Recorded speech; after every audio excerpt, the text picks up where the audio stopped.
Welcome to this episode of Inside Brush Country Sports, brought to you by South Texas Orthopedics. I'm Chris Filateo, sports editor for the Pleasanton Express.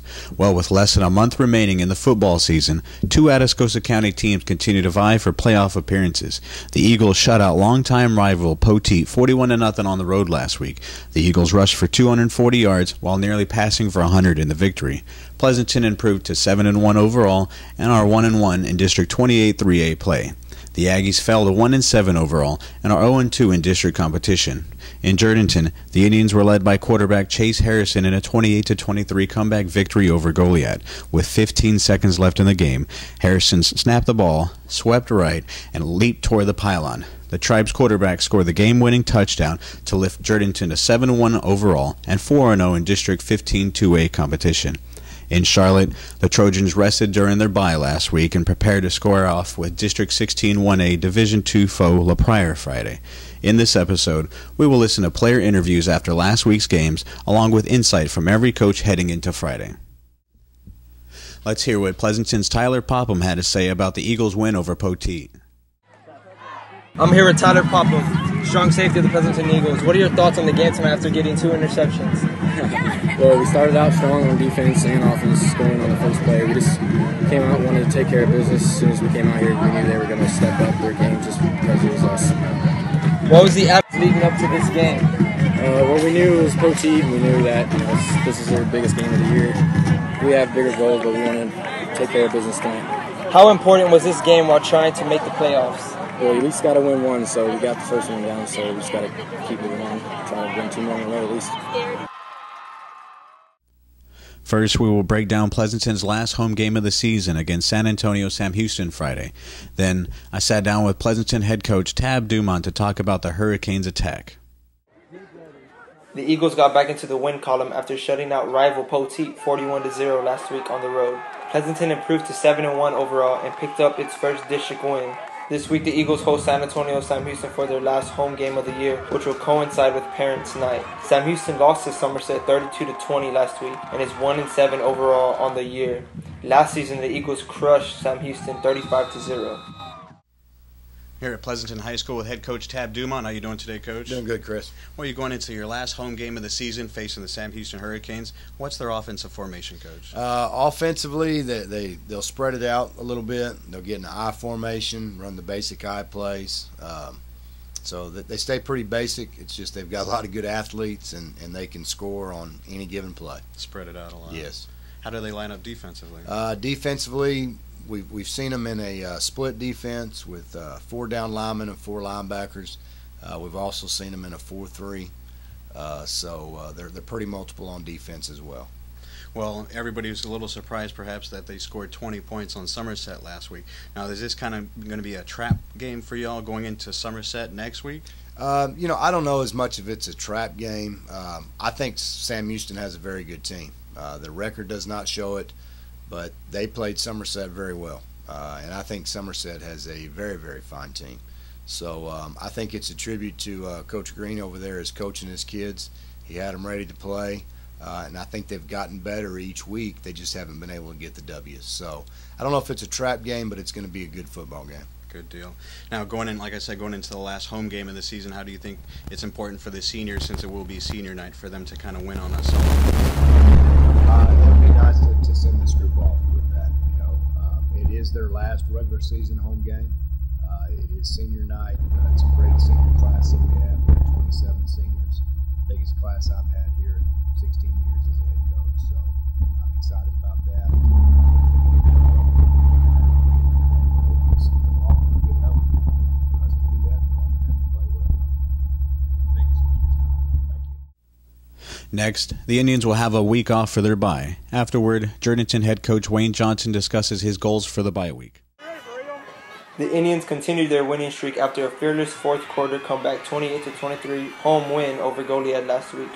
Jourdanton trailed 23-14 going into the fourth quarter when the Tribe bounced back. The Indians controlled the ground game as they gained 329 off 55 carries. With the win, Jourdanton positioned itself in prime position as the end of the season looms.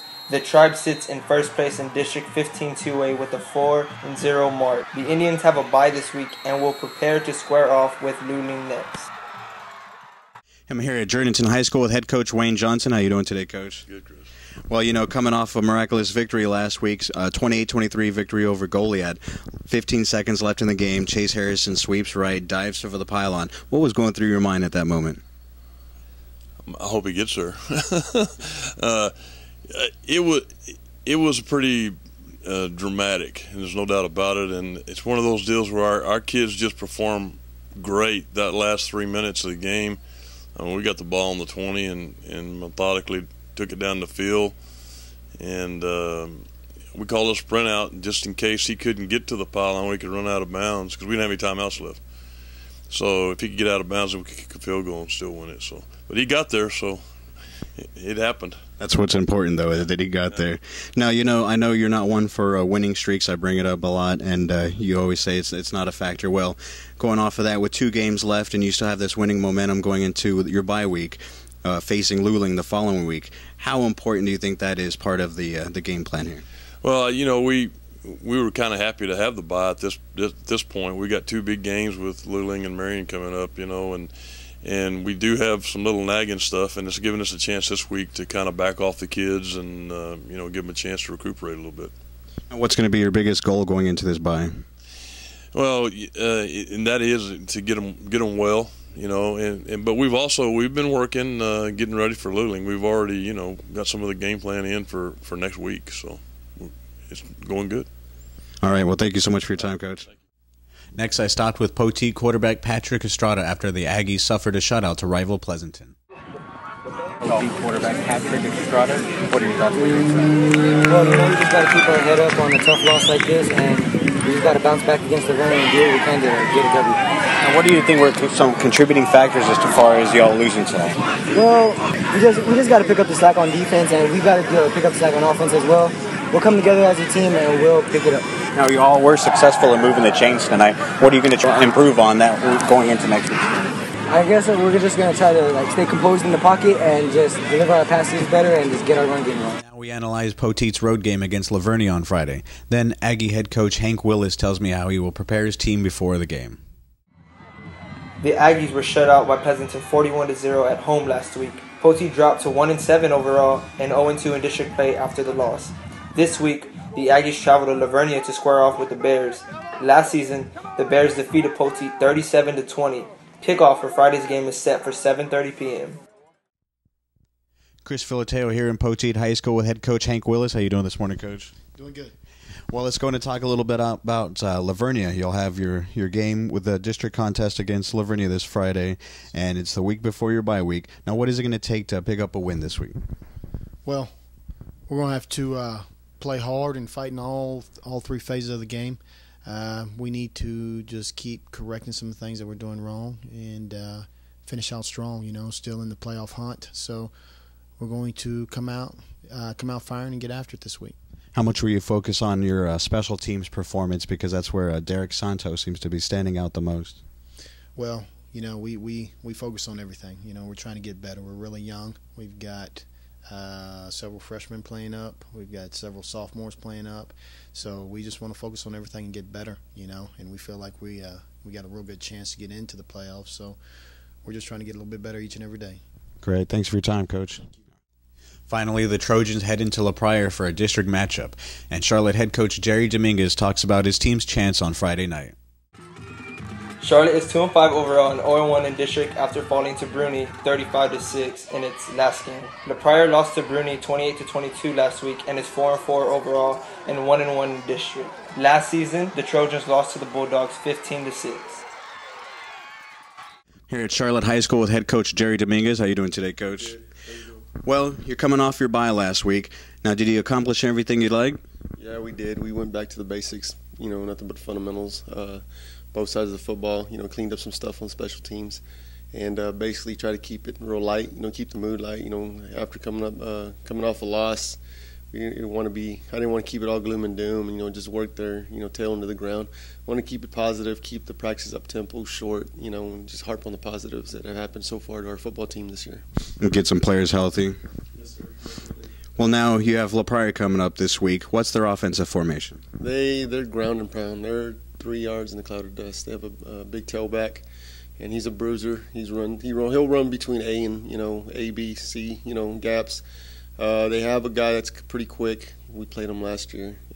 Up front, they're decent sized, but they're going to run the veer. They're going to run outside veer. They're going to run some toss sweep, and they don't get in very many formations. They're very vanilla. They're just saying, here we come. So. Now, how do they line up defensively? Defensively, they run 4-3. And the one thing that we kind of saw about them is that they'll keep 7 in the box, whether it's a spread or it's double tight or whatever. So that's what we're looking at this week. Is 4-3. They're not very multiple. They do a couple things. They're real vanilla on both sides of the football. So it was kind of easy to game plan, but you got to execute.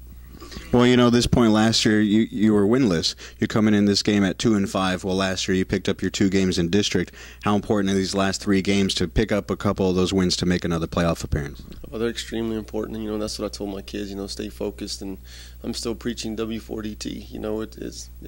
It can happen. You never know what can happen with those last 2 games. Bruni is a good ball team, and they still have Awadousa and Benavides left, which are in my mind those are the bottom 2 in our district.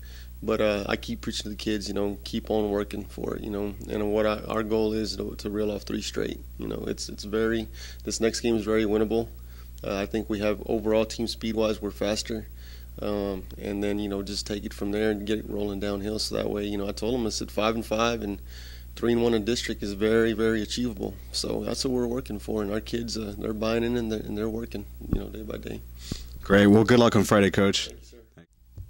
Don't forget to follow us on Twitter for the latest scores of your favorite area teams at PE1909. Join the conversation at #MyBCSports.